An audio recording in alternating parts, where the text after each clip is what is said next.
It's hard changing your life. It was hard when just over 3 years ago, in the Penobscot building in Detroit, Michigan, where I was operating my business, and I fell on some hard times, and I was sleeping in my office. It was hard coming into the lobby, and the security said, "Excuse me, Mr. Brown, can we see you for a moment?" And I said, "Yes," and I walked up to the counter, and he gave me an envelope.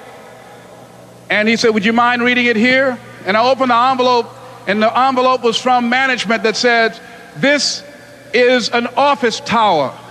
It's not a hotel. Please do not sleep in your office."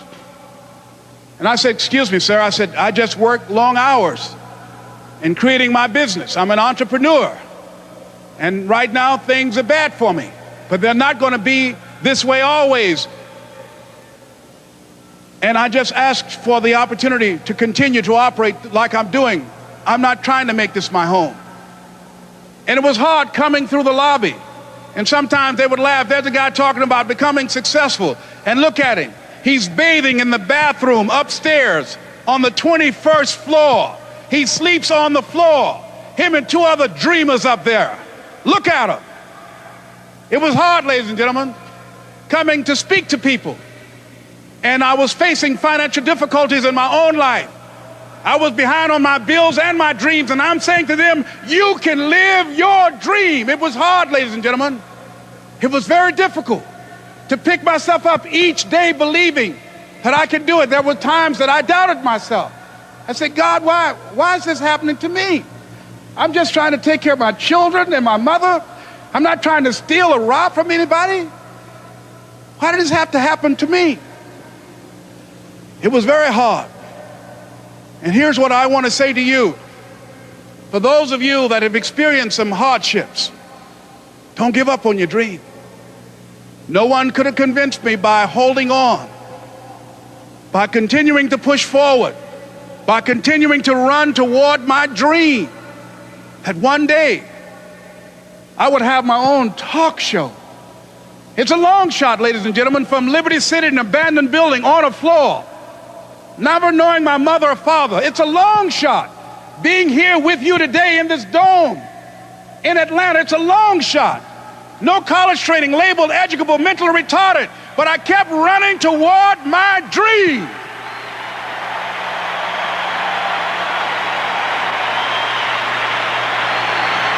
Don't stop.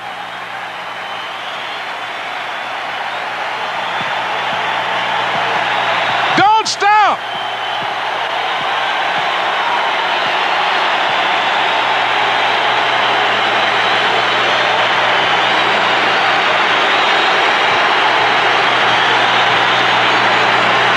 Stop running toward your dream.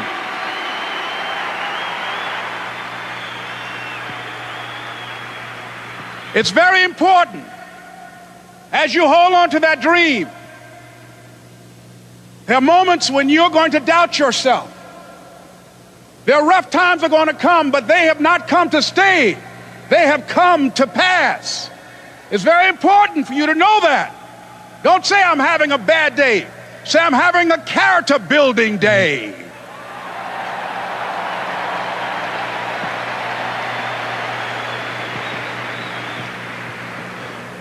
It's very important for you to believe that you are the one to make this happen. I remember this high school teacher, Mr. Leroy Washington, at the end of school one June, it was just a few days before we were supposed to leave. And I just got my report card, and it indicated that I'd failed history, and I'd failed English, and I would have to go to summer school. And I was feeling within myself that I was a failure, that I'm slower than most people in getting paperwork, and I was feeling down on myself and very negative. And Mr. Washington was giving a speech to the graduating seniors, and I was in 11th grade. And even though I wasn't supposed to be in there, I went in there because the speech he was giving, that speech was for me. And as he talked, my heart began to beat fast. Tears began to run down my eyes, and I was in the back just listening to him, because he said, And he was a very dramatic man. I still talk to him to this day.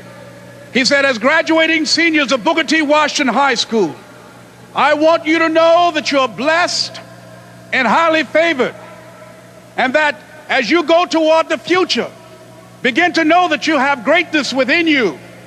And if just one of you here begin to envision yourselves as being blessed and highly favored to reach your goals, if just one of you capture the essence of what that means, that you have greatness within you and a responsibility to manifest that greatness, that you can make your parents proud, you can make your school proud, you can touch millions of people's lives, and the world will never be the same again because you came this way.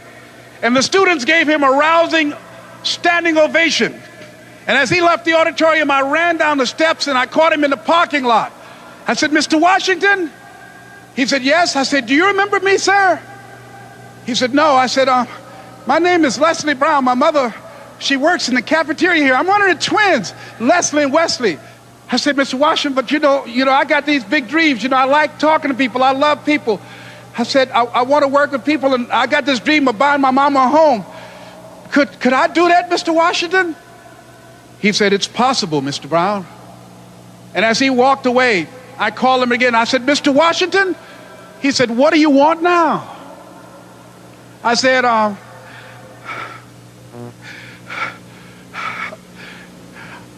the one, sir. I said, I'm the one. You remember me, sir. I'm Miss Mamie Brown's boy. I'm the one. I'm the one.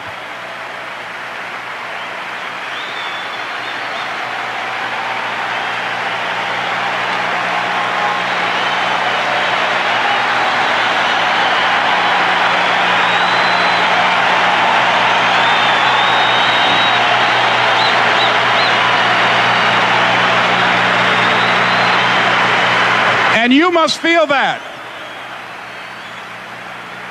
why you're here, because you are the one. And I remember when PBS first played one of my specials called You Deserve, one Sunday afternoon in Miami, Florida. I had some friends call him to tell him to tune in. And he watched the program. He called me in Detroit, and I answered the phone. I said, hello. He said, may I speak to Les Brown, please? I said, who's calling? He said, you know who this is. I said, oh, Mr. Washington, it's you. He said, you were the one, weren't you? I said, yes, sir. He said, and you were so crazy. I said, I know, but I'm rich now.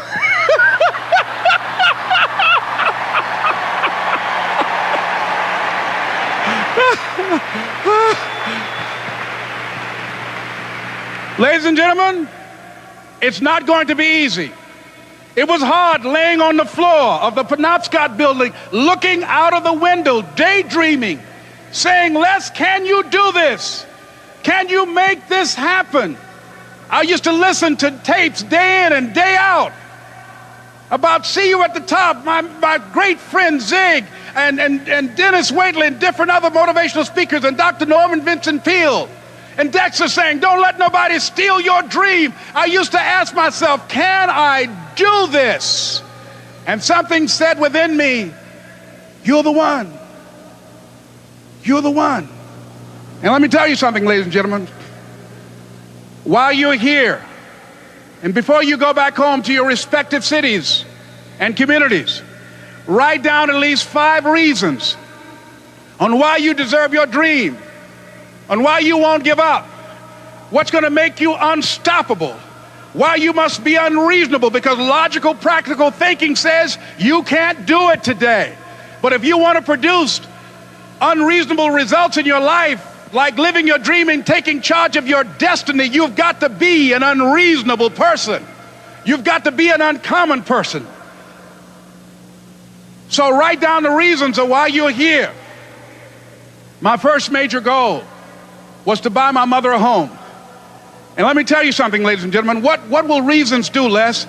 Nietzsche said, if you know the why for doing, you can endure almost anyhow. What do you mean by that? If you know why you're doing something, when the hard times come, and they're going to come, When the disappointments and the rejections come, and they're going to come by the truckloads, your reasons will be your rod and staff to comfort you, to pick you up. Once again, I got a saying on one of my tapes: if life knocks you down, try and land on your back, because if you can look up, you can get up. Let your reasons get you back up.